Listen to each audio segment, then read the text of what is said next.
Você é o canal. Você tem toda a responsabilidade. Se não desenvolver sua maneira de crer a fim de cooperar com Deus, ele será limitado. Deus é tão grande quanto você lhe permitir que ele o seja. Ele também é tão pequeno quanto você o obrigar a ser. Quando os pecadores vêm a Jesus, quebrados e infelizes, primeiramente lhes ensino que Deus habita em seu interior e que possui todo recurso em Jesus Cristo.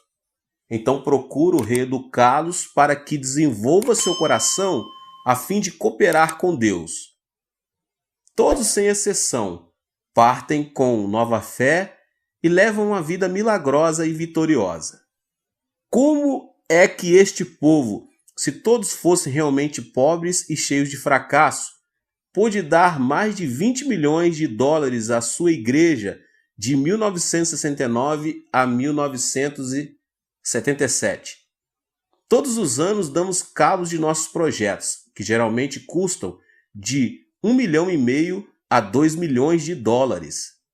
Estes membros podem dar porque foram enriquecidos e são sucesso tremendos porque sabem como obter a fonte de recurso. Mas primeiro devem ser limpos dos pecados da carne. A maioria das pessoas lutam com 4 pecados da carne. Pecados estes que devem ser vencidos antes que o cristão possa operar ativamente com Deus. Se não se livrarem destes pecados, seus canais serão tão entupidos que Deus não terá a oportunidade de fluir através deles. Descobri esses pecados durante os meus 20 anos de aconselhamento. Primeiro, as pessoas sofrem por causa do ódio. O primeiro pecado que examinaremos. Se conservar o ódio em seu coração, Deus jamais poderá fluir através de você. E esse ódio, esse espírito não perdoador, será o inimigo número 1 de sua fé. Cristo Jesus destaca esse fato em Mateus 6,14 e 15. Porque se perdoardes aos homens as suas ofensas, também vosso Pai Celeste vos perdoará. Se, porém, não perdoardes aos homens as suas ofensas, tampouco vosso Pai vos perdoará as vossas ofensas. Depois de pregar o 4º sermão no domingo de manhã, estou tão cansado que não desejo ver ninguém. Se alguém deseja falar comigo, primeiro tem de passar por minhas secretárias. Elas examinam cuidadosamente os pedidos. Se alguém consegue chegar à minha porta, é porque está em grande necessidade. Certo dia, depois de meu 4º sermão, um senhor bateu à porta do meu escritório. Abri a porta e ele entrou. Pensei que ele estivesse bêbado porque andava cambaleando. Sentou-se e tirou algo do bolso. Um punhal afiado. Fiquei atemorizado e pensei, como é que as secretárias deixaram-no entrar aqui? Ele carregava um punhal e assim mesmo o deixaram entrar. Eu estava realmente assustado e quando ele empunhou a arma, preparei para defender-me dizendo, não use essa faca. Diga-me por que veio aqui, respondeu ele. Senhor, vou cometer suicídio, mas primeiro vou matar minha esposa, meu sogro, minha sogra e todos os que se encontram ao meu redor. Um amigo meu aconselhou-me a vir a assistir um dos seus cultos antes de fazer todas estas coisas. Vim e assisti ao 4º culto. Escutei com atenção, mas não pude entender nenhuma de suas palavras. Não pude entender seu sotaque e não consegui compreender nada do que o Senhor disse. De modo que depois de ouvir o que o Senhor tem a dizer, vou sair para realizar todos os meus planos. Estou morrendo. Tenho tuberculose e tenho excesso de tosses o tempo todo. Estou morrendo. Acalme-se, disse-lhe. Sente-se aqui e conte-me sua história. Bem, respondeu ele, durante a última etapa da Guerra do Vietnã, eu servi como mecânico e era um motorista. Trabalhei em todas as linhas de frente, construindo trincheiras e estradas, arriscando a vida a fim de ganhar mais dinheiro. Enviava todo o dinheiro para minha mulher, e quando a guerra acabou, mal tinha o suficiente para sair do Vietnã. Mandei-lhe um telegrama de Hong Kong e esperava vê-la com as crianças no aeroporto de Seul. Mas ao chegar lá, não vi nem sombra deles. Pensei que talvez tivessem recebido meu telegrama, mas quando cheguei correndo em casa, descobri estranhos morando lá. Descobri que minha mulher tinha fugido com um jovem. Ela me havia deixado, levando todas as minhas economias. Morava em outra parte da cidade. Fui até lá e implorei-lhe que voltasse para mim. Ela se negou terminantemente. Fui ver meu sogro e minha sogra a fim de expor-lhes o caso. Deram-me $40 e me expulsaram de sua casa. Em menos de uma semana eu tinha um ódio ardente em meu coração e comecei a vomitar sangue. Agora a tuberculose acaba comigo rapidamente e não tenho esperança alguma. Vou destruí-los um por um. Então matarei a mim mesmo depois. Cavalheiro, disse-lhe eu, essa não é a maneira de fazer vingança. A melhor maneira de se vingar é encontrar um novo emprego, construir um lar mais lindo e melhor e mostrar a ele do que você é capaz. Desta maneira você realmente poderá vingar-se. Mas matá-los e depois matar a si mesmo não lhe trará satisfação alguma. Odeio-os, clamou ele. Enquanto os odiar, vai destruir-se, disse eu. O ódio destrói mais a pessoa que odeia do que aos outros. Por que você não experimenta Jesus? Perguntei. Quando Jesus entra em seu coração, todo o poder de Deus vem e habita em você. O poder de Deus fluirá através de você. Deus o tocará, o curará e restaurará a sua vida. Você poderá construir sua vida e isso seria vingança verdadeira contra seus inimigos. Enviei-o à montanha de oração, onde ele aceitou a Jesus Cristo como seu salvador pessoal. Contudo, ele não podia perdoar de todo a sua esposa. Pedi-lhe, pois, que bendizesse sua esposa. A melhor maneira de perdoar sua esposa é bendizê-la. Abençoe-lhe o espírito, alma, corpo e vida. Ore para que Deus abra as portas dos céus e derrame bênção sobre ela. Não posso abençoá-la, exclamou ele. Não a amaldiçoarei, porém não a bendirei. Respondi, se não a abençoar, não será curado. Ao abençoar, as bênçãos começam em você. Você vai aproveitar mais de suas bênçãos do que ela. Temos um ditado que diz, se deseja sujar o rosto dos outros com barro, terá primeiro que sujar suas mãos. De modo que, se amaldiçoar sua mulher, a maldição primeiro tem que sair de sua boca e você será amaldiçoado primeiro. Mas se abençoar sua esposa, a palavra de bênção procederá de seu coração, saindo-lhe pela boca e você será abençoado primeiro. Assim sendo, vá em frente e bendiga-lhe. Ele começou a abençoá-la, a princípio por entre os dentes, e orou. Ó Deus, abençoa minha mulher, abençoa e dá-lhe a salvação. Ó Deus, dá-lhe a bênção. Ele continuou a bendizer-lhe e em menos de um mês foi completamente curado da tuberculose e sua vida foi transformada. O poder de Deus começou a emanar dele e sua face brilhava. Ao encontrá-lo um mês mais tarde, ele exclamou excitadamente, ó pastor Cho, regozije-me no Senhor. Louvo a Deus porque agora realmente aprecio de verdade a minha esposa. Foi por ela ter me deixado que encontrei Jesus. Oro por ela todos os dias. Renovei minha licença para dirigir tratores. Tenho um novo emprego. Estou construindo um novo lar e espero que minha esposa volte para mim. Este homem louvava ao Senhor. Ele construía sua vida através do poder de Deus que tinha começado a emanar de sua vida. Ele estava curado de espírito e corpo. Se não se livrar de seu ódio, não poderá entrar em contato com o Senhor.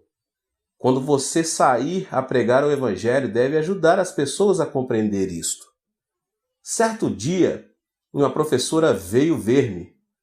Ela era a diretora de uma escola e sofria de artrite. Tinha ido a todos os hospitais, mas não tinha sido curada. Impus as mãos sobre ela, orei e repreendi a doença. Gritei, fiz tudo o que podia, mas Deus não a tocou. Muitas pessoas tinham sido curadas na igreja, mas a despeito de tudo, ela não era curada. Afinal, comecei a desistir. Mas certo dia o Espírito Santo me disse: não grite, ore e repreenda. Não posso fluir através dela, porque ela odeia o ex-marido. Eu sabia que ela se tinha divorciado 10 anos antes.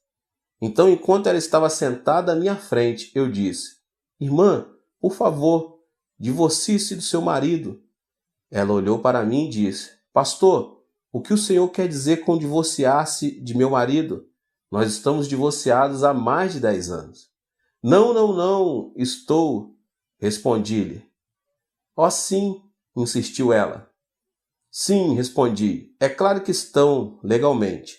Mas mentalmente você nunca se divorciou dele. Você o amaldiçoa todas as manhãs. Todos os dias você o amaldiçoa e odeia. Em sua imaginação, nunca se divorciou do seu marido. Em sua mente ainda vive com ele. E esse ódio está lhe destruindo e secando-lhe os ossos. Por causa disto, sua artrite não tem cura. Médico algum pode curá-la. Retorquiu ela. Mas ele causou-me tanto prejuízo. Quando me casei com ele, ele nunca arrumou um emprego. Esbanjou todo o meu dinheiro, destruiu minha vida e depois foi viver com outra mulher. Como é que posso amá-lo? Respondi. Amá-lo ou não é problema seu. Mas se não o amar, morrerá de artrite. A artrite somente será curada pelo poder de Deus. O poder de Deus jamais cairá do céu como um meteoro a fim de tocá-la e curá-la. Não, continuei. Deus habita dentro de você. Ele vai emanar de seu interior e curá-la.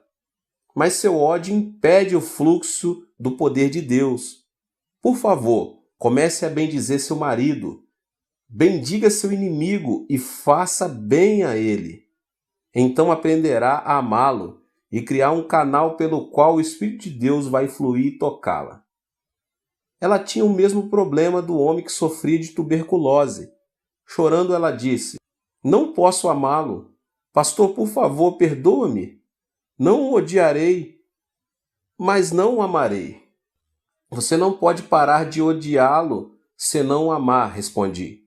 Veja seu marido através da imaginação. Toque-lhe e diga-lhe que o ama e o abençoe. Uma vez mais, ela relutava, de modo que fiz uma oração por ela. Ela chorava mordendo os dentes, mas afinal começou a sentir amor por ele e, orando, pediu a Deus que o abençoasse, que o salvasse e que lhe desse todas as boas coisas. O poder de Deus começou a fluir através dela e ela foi tocada. Em menos de 3 meses foi libertada da sua artrite. Sim, Deus habita em você, mas se você não se livrar do ódio, esse inimigo, o poder de Deus não poderá fluir por seu intermédio. Muitas pessoas vivem o temor. É nossa responsabilidade como cristãos ajudar essas pessoas a livrar-se deste medo, o segundo pecado neste grupo de 4 que estamos falando. Também já sofri de tuberculose. Sofri de tuberculose porque estava constantemente vivendo sob o temor da tuberculose.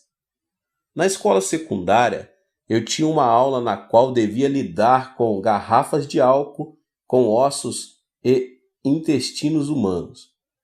A simples vista dessas garrafas enchia-me de pavor.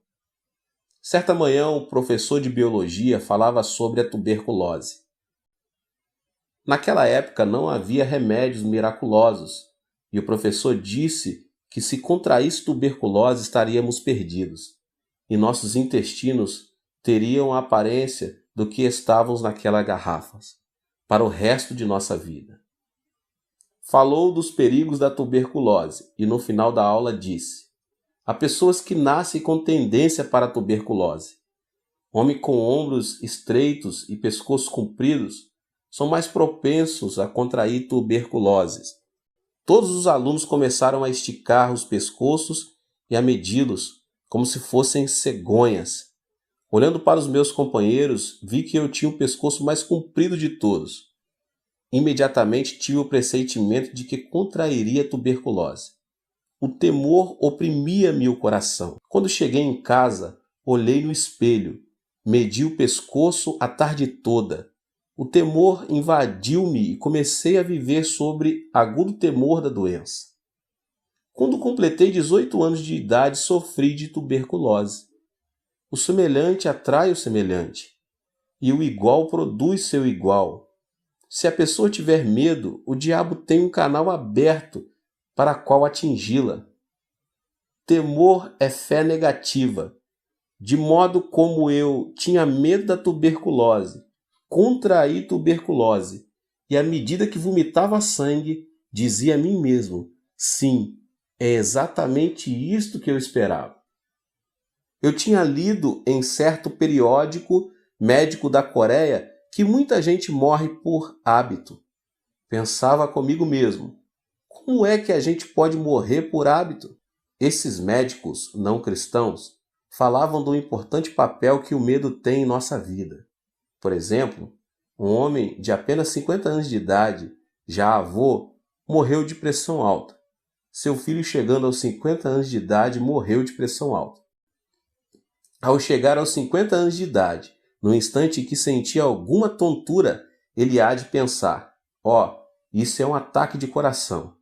Se sentir alguma dor no peito, espera imediatamente outro ataque.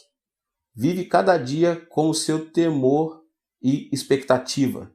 O medo cria esta situação em seu corpo e logo ele está de morrer de um ataque cardíaco. Muitas mulheres morrem por causa do medo do câncer.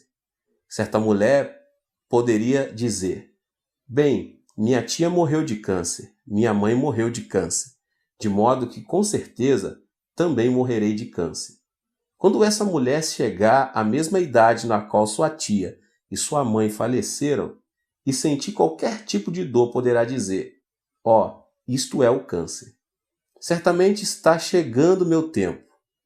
Ela há de esperar todos os dias, dizendo a si mesma que vai sofrer de câncer, e repetirá esse pensamento muitas vezes. É desta maneira que os médicos diziam que a pessoa morreria por hábito. Se a pessoa tiver um temor específico, então o poder da destruição começará a fluir.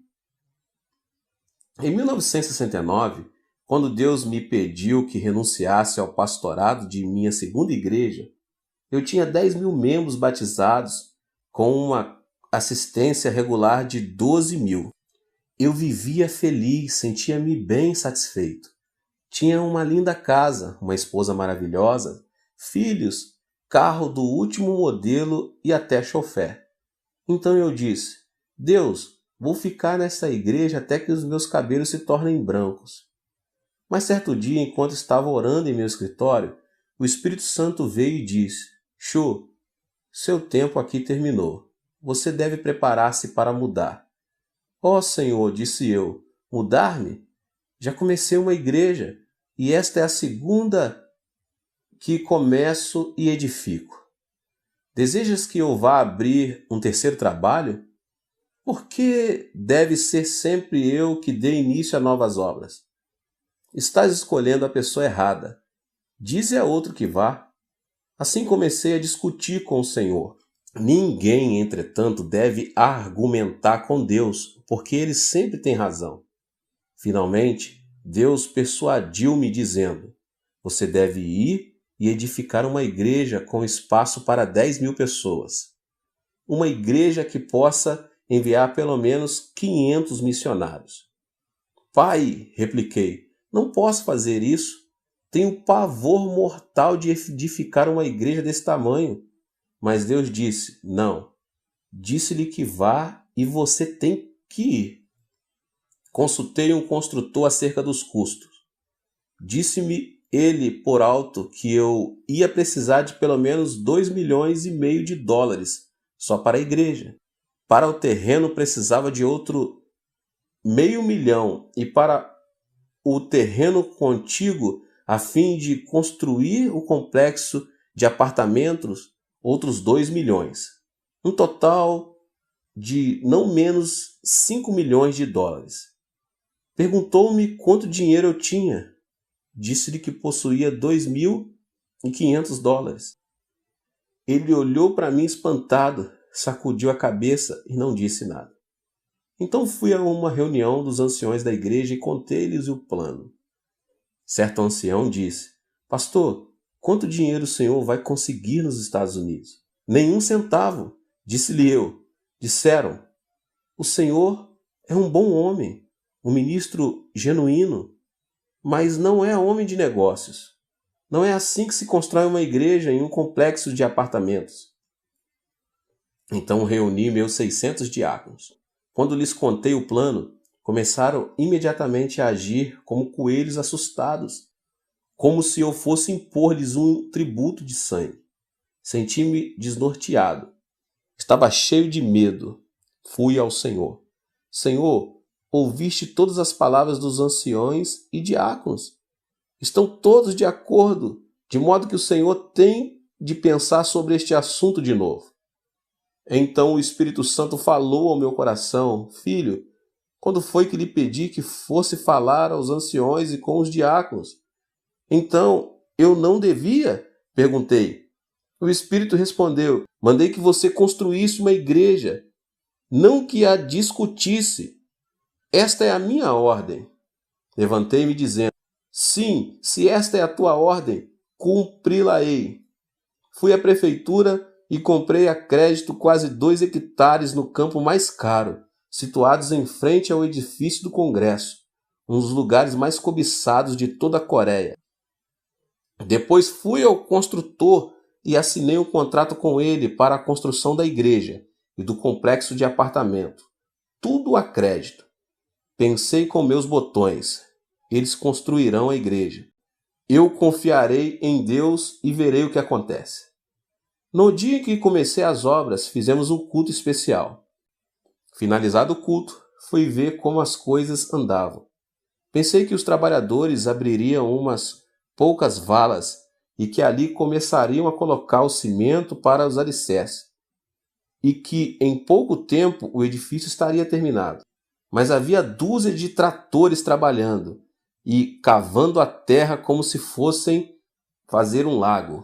Fiquei louco de medo e perguntei: Pai, como vês estes homens estão escavando? Eu terei que pagar por tudo isso. Não posso. Fiquei paralisado de medo. Meus joelhos começaram a tremer e pela imaginação me vi sendo levado num carro da polícia. Ajoelhei-me e orei: Ó Deus, o que posso fazer? Onde devo me enfiar? Onde estás tu? Sei que és o recurso total e coloco minha confiança em ti. Enquanto orava, tive uma visão de Deus trabalhando e o medo me deixou. Quando abri os olhos e de novo vi as obras, voltei e senti-me cheio de medo.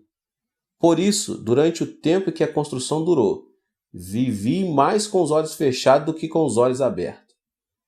O mesmo princípio é verdadeiro em muitas situações. Se você olhar para as suas circunstâncias com seus olhos e com seus sentidos, Satanás o destruirá com temor. Mas se fechar os olhos e olhar para Deus, então poderá crer.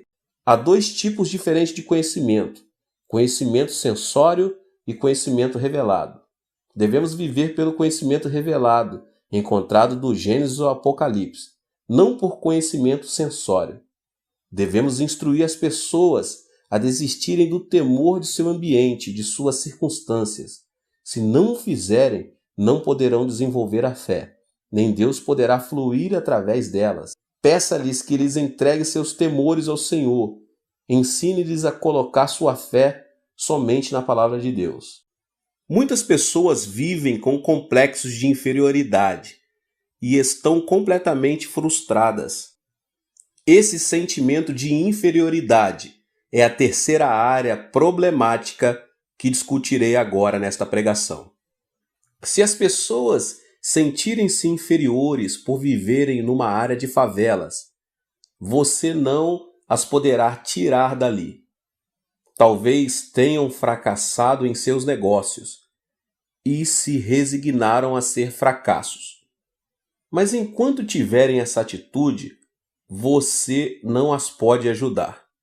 Você deve pedir que cada um entregue seu complexo de inferioridade a Deus e permita-se ser reconstruído pelo amor de Deus. Certo dia, um menino matou o irmão menor com uma faca. A notícia causou sensação imediata. Os pais amavam o menino falecido com grande ardor. Louvavam-no constantemente na presença do seu irmão maior. O irmão maior começou a sentir-se desprezado e inferior. Certo dia, quando os pais estavam fora, o irmão menor chegou da escola e o mais velho o matou. O complexo de inferioridade é muito destrutivo.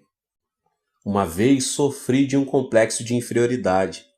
Depois de lutar durante 2 anos em meu primeiro trabalho pioneiro, a igreja começou a crescer. Mas em uma igreja muito barulhenta, uma verdadeira igreja pentecostal. Muita gente recebia o batismo no Espírito Santo e muitos eram curados de diversas doenças. Certo dia, o executivo principal de nossa denominação mandou chamar-me. Nesta época, eles estavam em meio caminho entre os pentecostais mais ardorosos e os presbiterianos mais conservadores.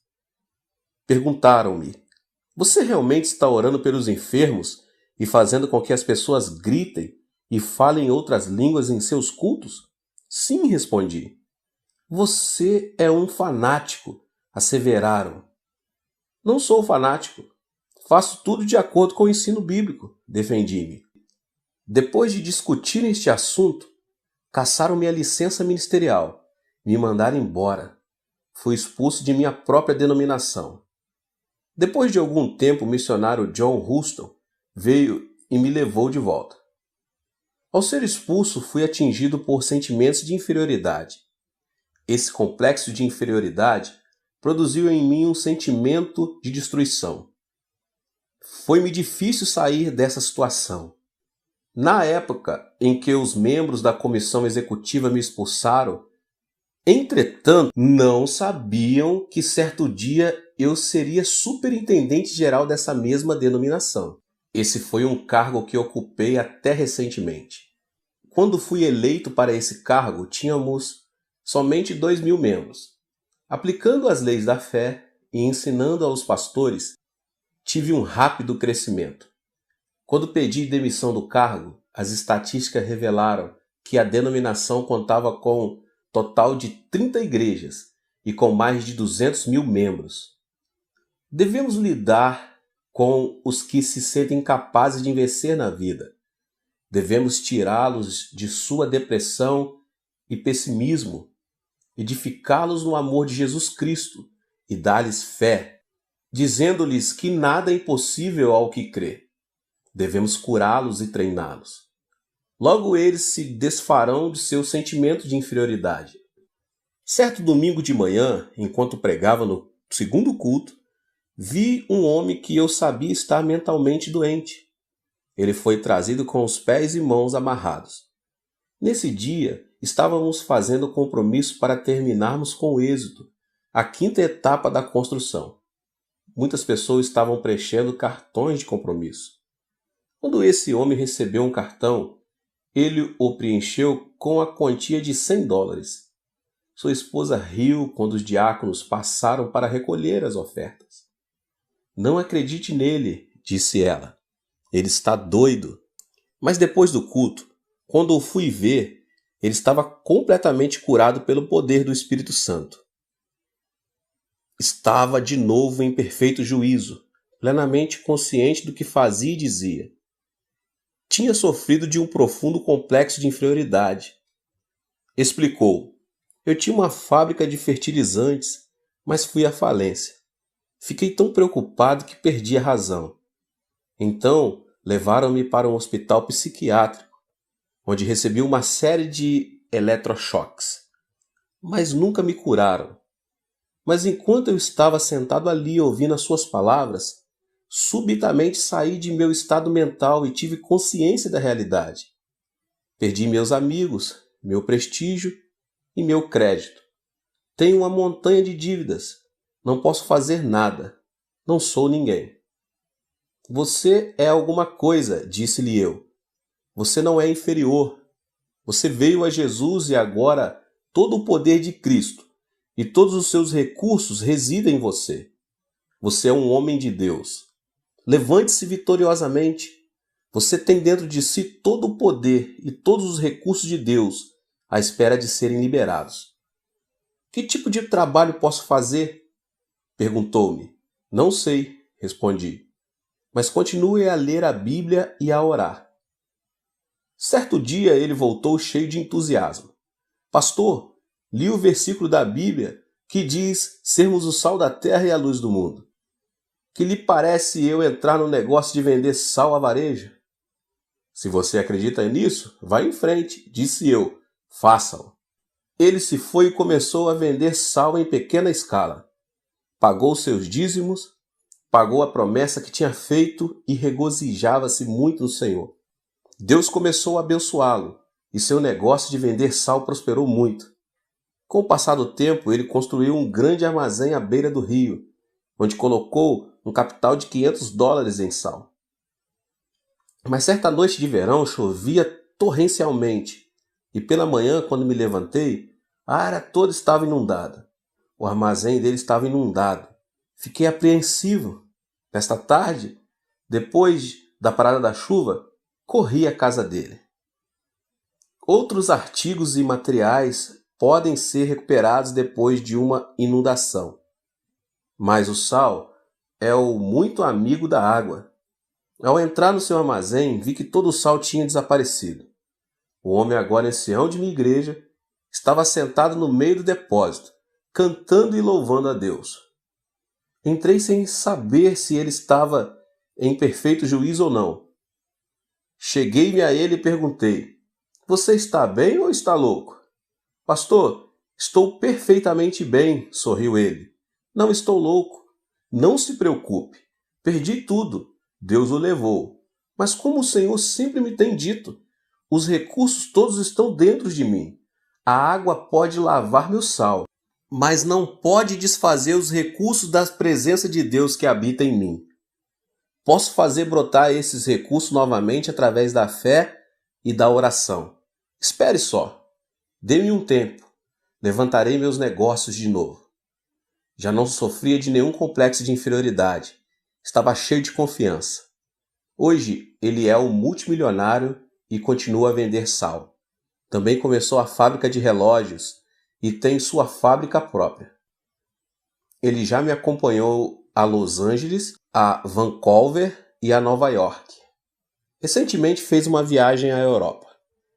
Este homem é somente um exemplo de como podemos ajudar as pessoas a se livrarem de seus sentimentos de inferioridade, dando ênfase a todos os recursos de Deus que lhes estão à disposição. Muitas pessoas também sofrem de sentimentos de culpa. Este é o quarto problema que deve ser vencido antes que o cristão possa trabalhar ativamente com Deus. Pois enquanto a pessoa sofrer de culpa, Deus jamais poderá fluir através dela. Precisamos ajudar as pessoas a se livrarem de seus sentimentos de culpa. Precisamos fazê-las compreender que quando se sentem indignas e cheias de culpa, simplesmente poderão vir ao Senhor e Ele as limpará. Certo dia eu estava em meu escritório, quando entrou um lindo casal. O homem era uma pessoa muito elegante e sua esposa uma senhora adorável.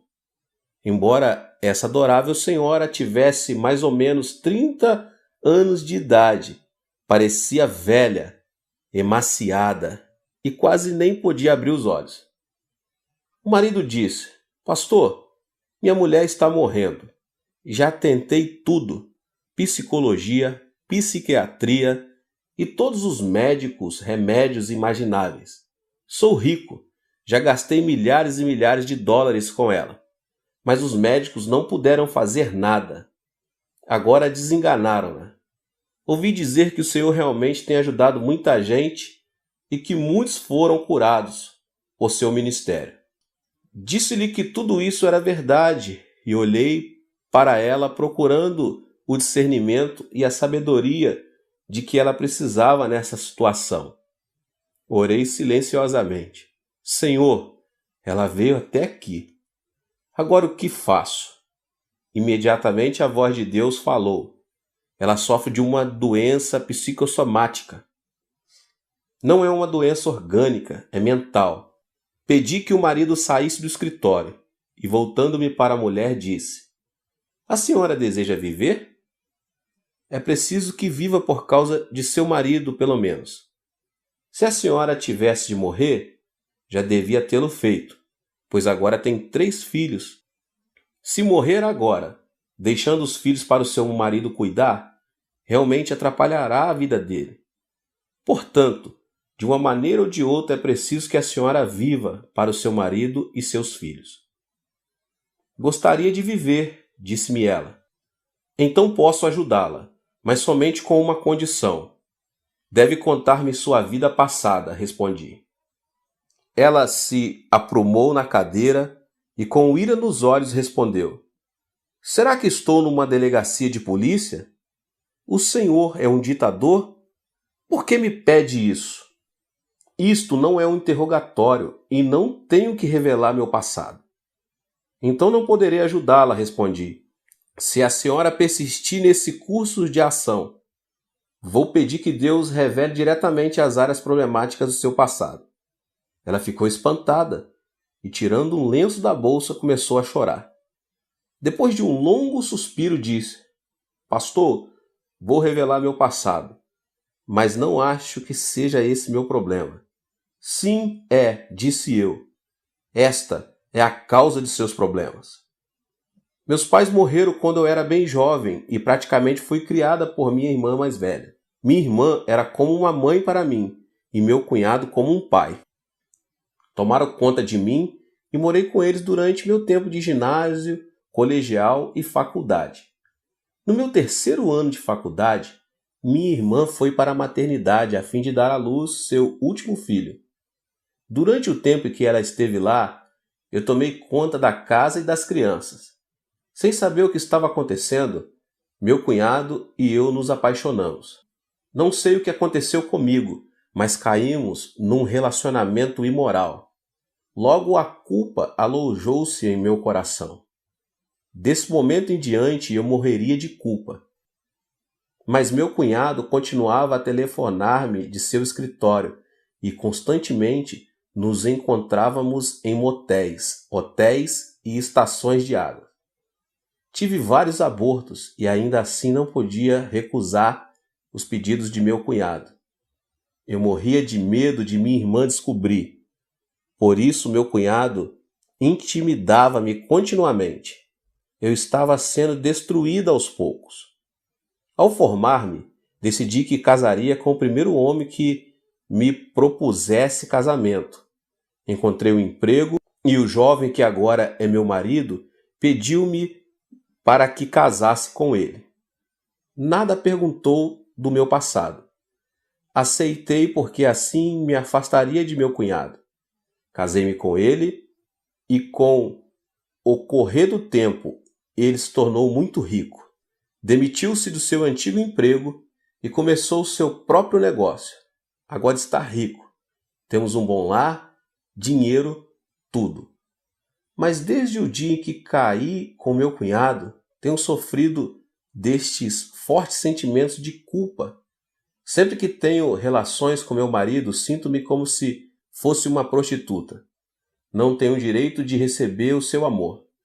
Por dentro choro amargamente. Meus filhos são como anjos. Gostam de me abraçar dizendo mamãe. E odeio a mim mesma. Sou eu que sou uma prostituta. Não sou digna de receber este tipo de amor de meus filhos. Não gosto de ver meu rosto no espelho e é por isto que me visto de maneira tão desleixada. Perdi o apetite e não sinto nenhuma felicidade ou alegria no coração. A senhora deve perdoar-se a si mesma, disse-lhe. Tenho boas novas para a senhora.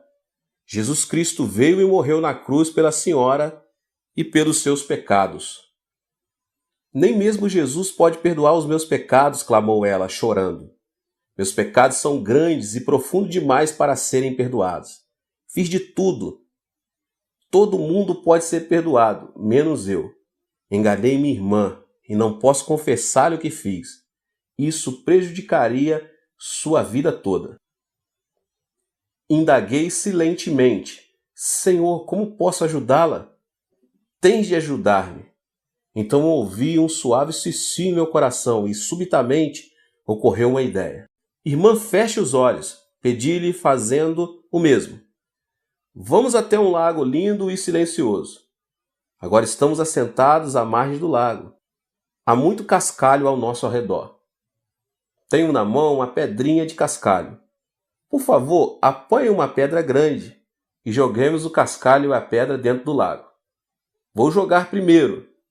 Segure a pedrinha e jogue-a no lago. Ouviu o barulho da água?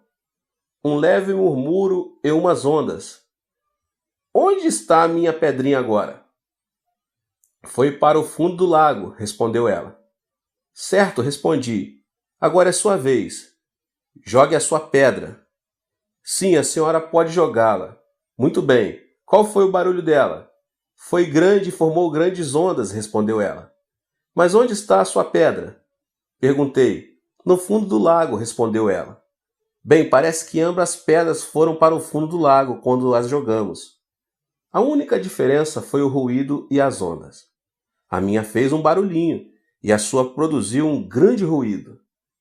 A minha produziu pequenas ondas, a sua produziu ondas enormes. As pessoas vão para o inferno com pecados pequenos e grandes, pois estão sem Jesus Cristo. E qual é a diferença? O ruído e a sua influência na sociedade. Todo mundo precisa do perdão de Jesus Cristo. O sangue de Jesus cura todos os pecados, grandes ou pequenos. Isto tocou-lhe a alma e ela despertou para a verdade. Quer isso dizer que Deus pode perdoar os meus pecados? É claro, respondi. Ela afundou-se na cadeira chorando e estremecendo. Tentei encorajá-la, mas ela continuou a chorar. Então coloquei a mão sobre a sua cabeça e levei-a a fazer a oração do pecador. Depois da oração, quando ela levantou o rosto, vi seus olhos brilhando como estrelas. De sua face começou a irradiar glória. Ela levantou-se exclamando, Pastor, estou salva. Todos os meus fardos foram desfeitos. Comecei a cantar e ela a dançar. Até este momento ela nunca tinha dançado de alegria perante o Senhor, mas neste dia ela pulava e dançava fazendo barulho que o marido escutou e correu para ver o que se passava em meu escritório. Ao vê-lo, ela correu para ele e abraçou com força. Ela nunca tinha feito isso antes e seu marido estava assombrado. Perguntou, o que o Senhor fez com ela? Deus realizou um milagre, respondi alegremente.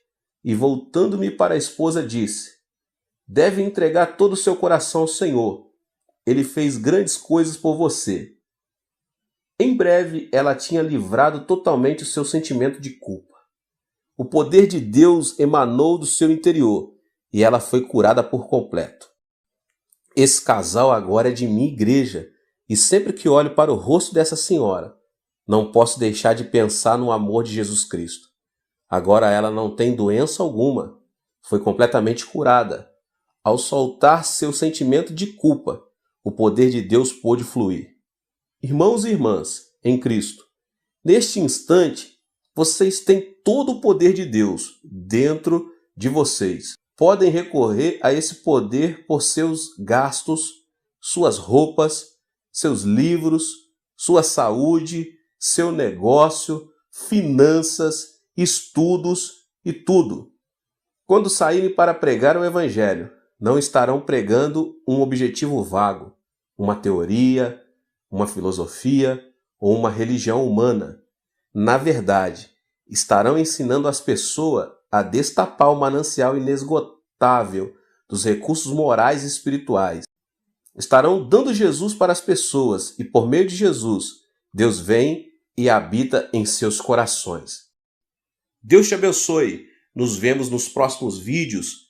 Tem muita coisa boa por vir, tá bom? Ative o sininho das notificações e compartilhe com as pessoas que você mais ama. Deus te abençoe. Amém. Que o ímpio abandone o seu caminho e o homem mau os seus pensamentos. Volte-se ele para o Senhor, que terá misericórdia dele. Volte-se para o nosso Deus, pois ele dá de bom grado o seu perdão. Isaías 55:7. Quando uma pessoa sofre um dano cerebral, parte de seu cérebro ou a totalidade dele passa a ficar paralisada, incapacitada. A medicina tem feito avanços enormes, chegando a remover nódulos no cérebro e preservando não somente a vida, como também impedindo a paralisia parcial ou total. Não é minha intenção falar sobre a paralisia provocada pelas enfermidades cerebrais. Desejo referir-me às enfermidades mentais invisíveis aos olhos, como os maus pensamentos e a filosofia de vida negativa, que nos tornam incapacitados pelo fracasso e pela frustração, que nos impedem de desfrutar a vida feliz que Deus nos oferece. Quando os discípulos de Jesus subiram ao templo às 3 horas da tarde, a hora da oração, encontraram ali um aleijado de nascença. Pedro, olhando-o nos olhos, disse: "Não tenho prata nem ouro, mas o que tenho, isso lhe dou. Em nome de Jesus Cristo, o Nazareno, ande." Atos 3:6. Imediatamente, quando Pedro o segurou pela mão e o levantou, e os pés e os tornozelos do homem ficaram firmes. Ele deu um salto, pôs-se em pé e começou a andar. Depois entrou com eles no pátio do templo, saltando e louvando a Deus. Pode-se dizer que o coração é que determina o destino do homem. Por essa razão, o sábio diz em Provérbios 4:23, acima de tudo, guarde o seu coração, pois dele depende toda a sua vida.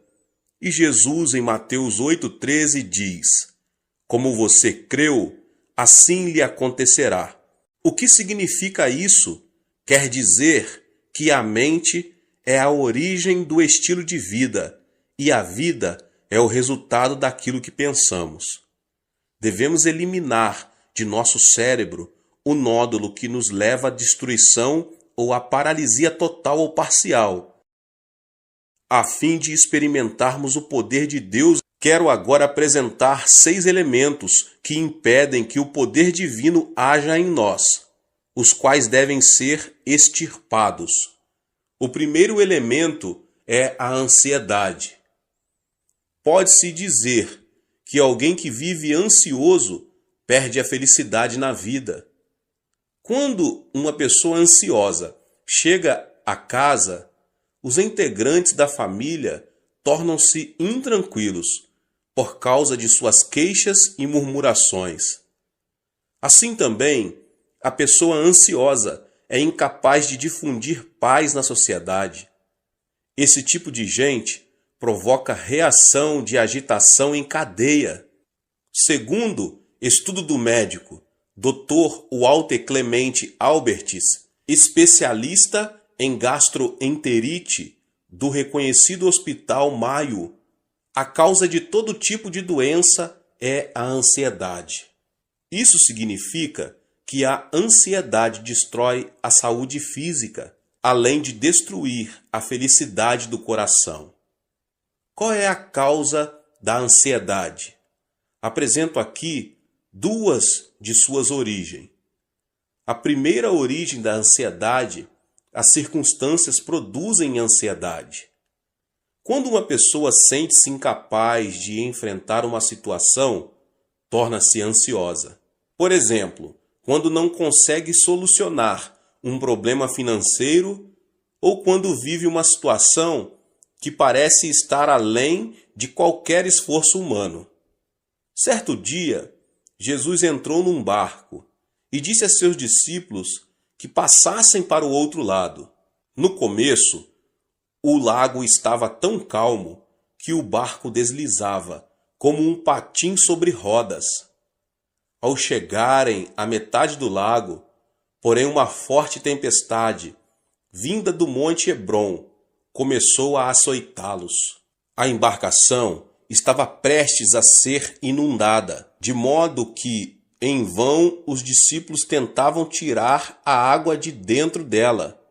O naufrágio se daria em questão de tempo. Foi então que os discípulos se lembraram de Jesus e clamaram: Mestre, não te importas que nos afoguemos? Jesus levantou-se, repreendeu o mar e imediatamente o vento se acalmou e tudo ficou tranquilo. Olhando os discípulos nos olhos, ele disse: Por que vocês têm tanto medo? Ainda não têm fé? Observe que Jesus não disse: Vocês não têm fé. Isso se deve ao fato de que toda pessoa tem fé, de acordo com a medida que Deus lhe deu. O fundamento da fé dos discípulos, entretanto, eram as circunstâncias, os sentimentos e a emoção. Eles tinham fé somente quando tudo estava calmo. Ao terem a vida ameaçada por uma tempestade, sua fé transformou-se em dúvida, criando uma nuvem de ansiedade no coração.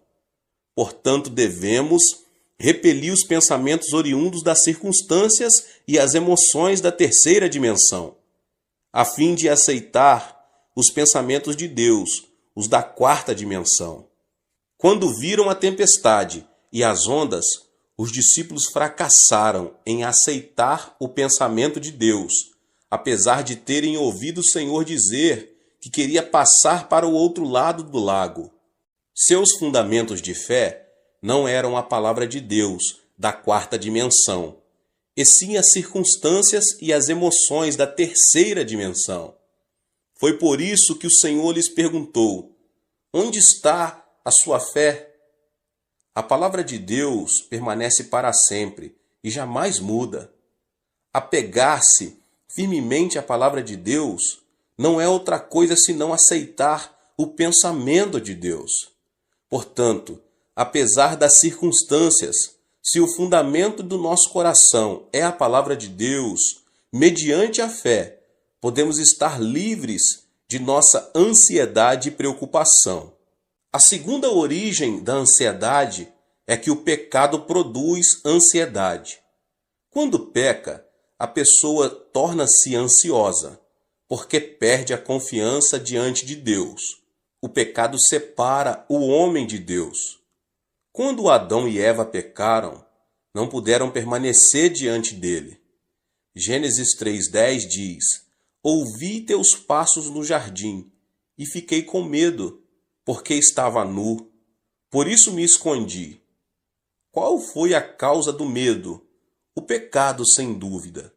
Ao comer do fruto da árvore proibida, Adão e Eva souberam que estavam nus e tiveram medo. Por isso não puderam apresentar-se diante de Deus. Da mesma forma, o homem que comete pecado não tem paz.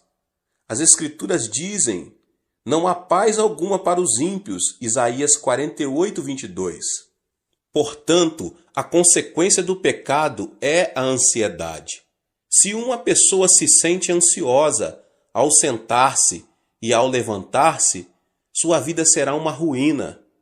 Não obstante, se alguém se aproxima do Senhor e confessa todos os seus pecados, estes se tornam brancos como a neve, ainda que tenham sido como o escarlate. Não se trata de mudar as circunstâncias para que possamos desfrutar paz. Jesus disse: Nesse mundo vocês terão aflições. Contudo, tenham ânimo, eu venci o mundo. João 16:33. E o apóstolo João declara: porque aquele que está em vocês é maior do que aquele que está no mundo. 1 João 4:4. Portanto, apesar das circunstâncias, deposite sua fé na palavra de Deus. O arrependimento o ajudará a se libertar de toda a ansiedade que tenta destruir sua vida.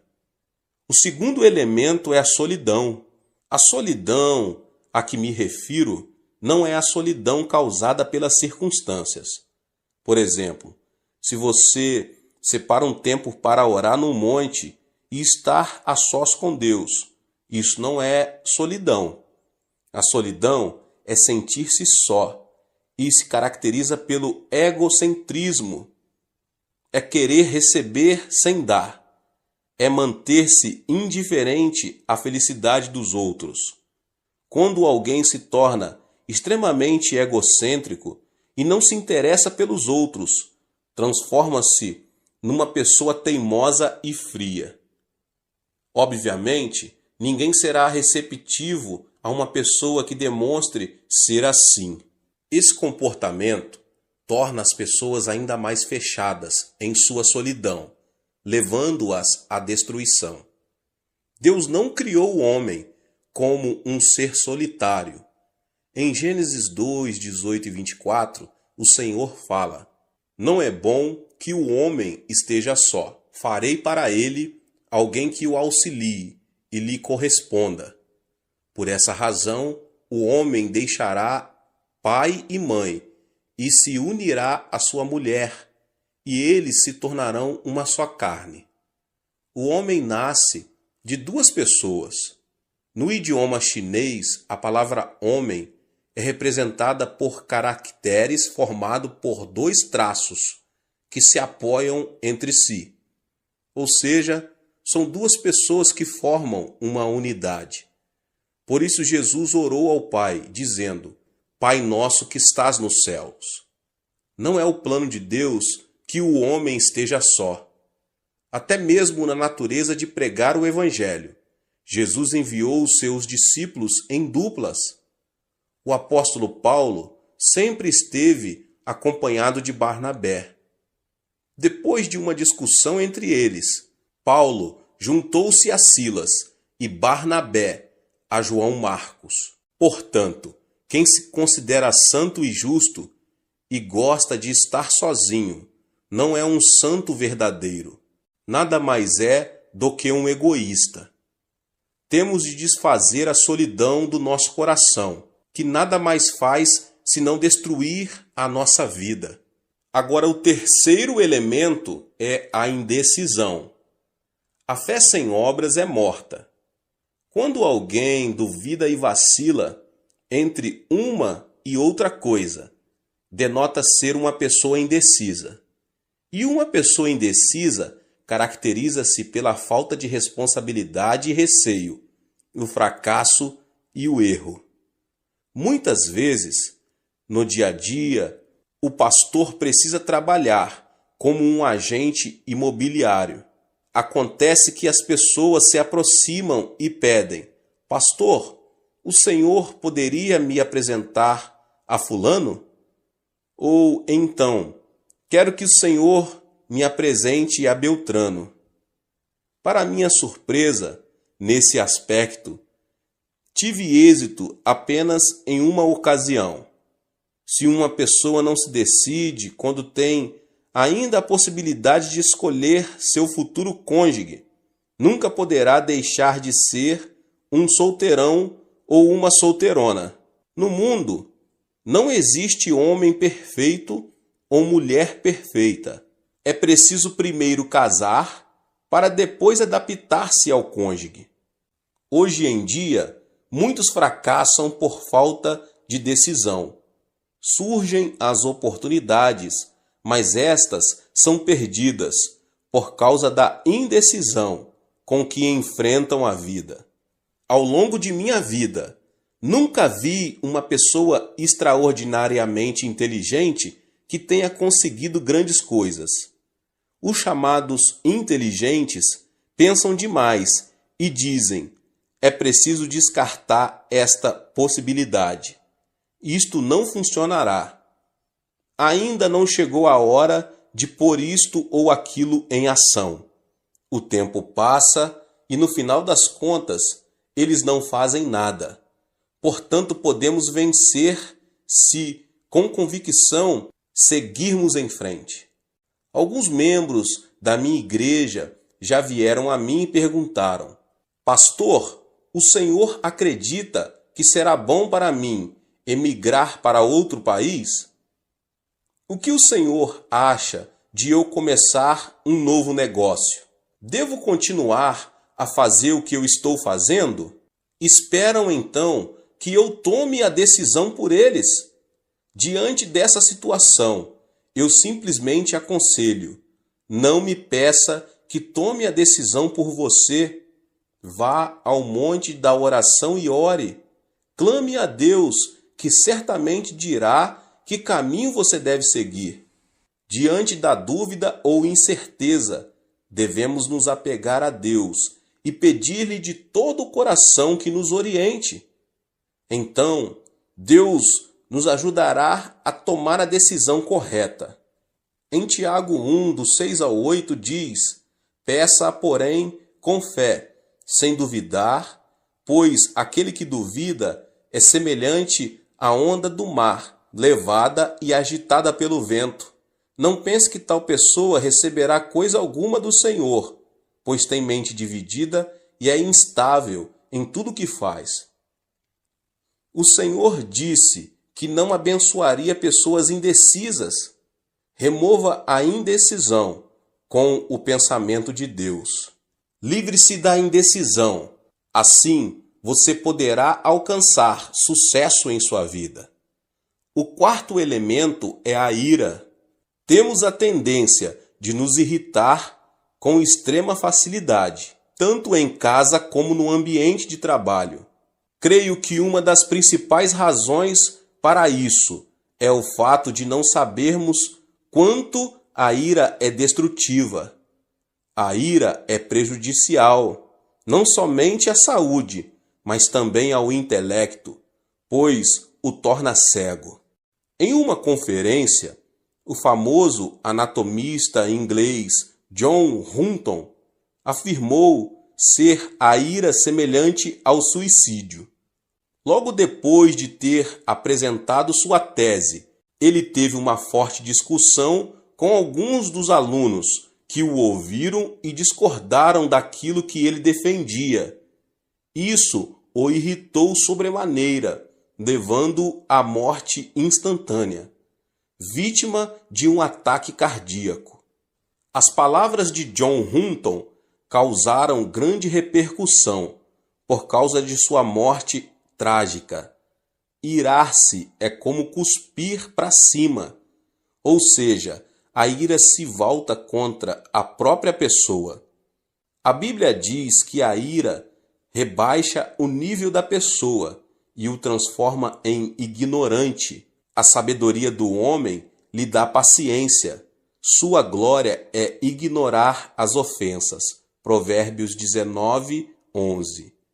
O homem paciente dá prova de grande entendimento, mas o precipitado revela a insensatez. Provérbios 14, 29. Além disso, a ira nos separa da alegria de Deus, porque irritar-se é cometer o mal na presença divina. Existem hoje muitas famílias destruídas por palavras cheias de ira.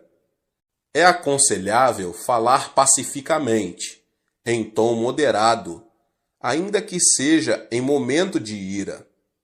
Quando preciso aconselhar pessoas que têm a tendência a se irar facilmente, digo: quando você voltar a se irritar, abaixe a voz e fale devagar. Se a sua esposa cometeu um erro grave, não levante a voz dizendo: querida, porque isso o levará a irar-se ainda mais. Fale em tom baixo e suave, Querida, qualquer pessoa tem a experiência de se ter irritado e depois de algum tempo arrepender-se de haver agido dessa forma. A ira destrói tudo. A ira não traz benefício nenhum à sua vida. Precisamos aprender a preservar e desfazer a ira que nos leva à destruição, e então nos será concedida uma nova manhã. O quinto elemento é a frustração. A pessoa que fracassa e tem pensamentos negativos, que fala de forma negativa e age de maneira negativa, é definitivamente alguém cheio de frustração. Uma pessoa frustrada não vive criativamente, não passa de um pessimista e tem uma autoimagem de desalento e fracasso. No idioma coreano, temos certas expressões negativas que são espontâneas. Dizemos com frequência, morro de, e o pior é que dizemos várias vezes ao dia, e isso mata a alma. Morro de fome, comi até explodir. Morro de felicidade, morro de desânimo, morro por causa da sujeira que existe aqui. Morro de calor, morro de frio. É tão lindo que quero morrer. Pergunta-me se o aprecio tanto, por que quer morrer? E não é só isso. Há canções seculares, cuja letra é também pessimista e frustrante. Deus não nos abençoará se vivermos chorando e pronunciando palavras negativas. A Bíblia diz, e caiu na armadilha das palavras que você mesmo disse, está prisioneiro do que falou. Provérbios 6, 2. Isso sugere a importância das palavras em nossa vida. Portanto, se falarmos palavras negativas, vamos viver sob a sombra da frustração. Tenho recebido muitas cartas que chegam do interior do país. No entanto, se o conteúdo da carta é negativo e frustrante, deixo de responder a ela. Ao contrário, se a pessoa que a escreveu, embora diante de frustração e de um panorama desalentador, denota a esperança, oro por ela e faço tudo o que posso para ajudá-la. Sabe qual é a diferença entre uma pessoa de sucesso e uma pessoa fracassada? As bem-sucedidas não se mostram frustradas diante de um eventual fracasso e logo se colocam em pé novamente. Ao contrário, as pessoas fracassadas denotam frustração, desanimam e cruzam os braços. Aqui está a diferença. A chave do êxito da vida está em ter coragem e não desanimar nunca. Aos 70 anos, com uma dívida de milhares de dólares, o coronel Sanders foi à falência. Ficou tão abalado que foi internado num hospital. Mesmo assim, não conseguia conciliar o sono. Certo dia, bem de madrugada, ouviu um hino que dizia: "Não esmoreças, Deus te protege. Descansa sob suas asas, Deus te protege." Como um sonâmbulo, dirigiu-se ao lugar de onde vinha o cântico. O hino vinha de uma pequena igreja. Ao entrar, encontrou uma senhora idosa que cantava o hino, curvada diante do altar. A voz daquela senhora parecia a voz de um anjo. No mesmo instante, ele se arrependeu e entregou sua vida ao Senhor. Repentinamente, sentiu uma grande paz. A paz que só desfrutam as pessoas que caminham com o Senhor. Antes de entrar em falência, Sanders era o dono de uma empresa. Decidiu esquecer seu passado e começar tudo de novo como cartonador. Não foi nada fácil. Entretanto, ele superou a adversidade, confiou no Senhor e, sob a orientação do Espírito Santo, começou a vender frango frito. Hoje, ele é um milionário conhecido em todo o mundo. Esta é a história de Sanders Chicken, mais conhecido como KFC. Assim também, devemos nos livrar da frustração que nos leva ao fracasso. E o sexto e último elemento é o autoabandono. Atualmente, as histórias de criminosos se têm transformado em filmes. A história de Shi Kang-hun, que conseguiu fugir da cadeia com um grupo de colegas, está numa tela gigante, sob o título Holiday. Esse tipo de material cinematográfico tem o mérito de nos ajudar a ver a sociedade de outro ponto de vista. Mas a filosofia de vida, o que tiver de ser será, dos protagonistas não é nada edificante. Faz alguns anos que Yu Yong assassinou 26 pessoas no espaço de 10 meses, o que causou um grande horror à sociedade coreana. Ele perdeu o pai num acidente de trânsito, quando ainda era menino, e a pobreza fez que esse homem visse a vida de forma tenebrosa. Depois de várias prisões, e quando sua esposa não suportou mais a situação e decidiu divorciar-se, ele abandonou tudo e transformou-se num assassino. Essa é uma história trágica da consciência do autoabandono. Conheço uma família em que o esposo é formado pela Faculdade de Medicina da Universidade de Tóquio e agora é professor de uma faculdade na Califórnia. Sua esposa é também profissional. Não obstante, uma pequena diferença de opiniões os separou emocionalmente. Ao final, acabaram sendo vencidos. O esposo começou a delirar e pensava que a esposa o queria assassinar. Por isso, dormia com uma faca à sua cabeceira. Você pode imaginar uma mulher dormindo tranquila ao lado de um homem que tem uma faca à sua cabeceira? Por isso, a mulher ficou louca. Graças a Deus, a mensagem foi transmitida por meu intermédio e eles aceitaram Jesus como seu Senhor, saíram do autoabandono e finalmente recuperaram a estabilidade familiar. Devemos nos livrar do veneno do autoabandono que destrói a nossa vida. Gênesis 2,15 narra: o Senhor Deus colocou o homem no jardim do Éden para cuidar dele e cultivá-lo. O jardim do Éden não é outra coisa senão o nosso coração. Na antiguidade, a fonte de vida encontrava-se no Éden, mas na atualidade, a fonte de vida se encontra no coração. O Deus que disse ao homem para cuidar do Éden, hoje nos manda cuidar do nosso coração. É necessário que os nossos pensamentos se fundamentem na palavra de Deus, para que o nosso coração seja preservado. Ou seja, o sucesso e o fracasso não dependem do destino.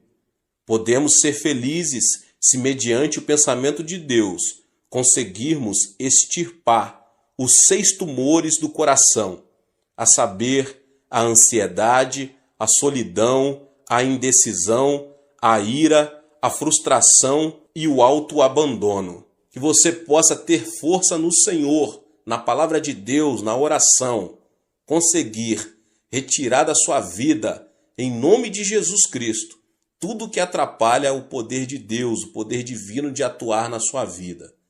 Deus abençoe a vida de cada um dos irmãos que ouviram essa palavra do pastor David Puyong Cho. Se você ainda não é inscrito aqui no canal, se inscreva no canal, ative o sininho das notificações para você não perder nenhum vídeo que são postados aqui todos os dias. Deixe também o seu like e não esqueça de compartilhar essa palavra com as pessoas que você mais ama. Nos vemos nos próximos vídeos. Amém.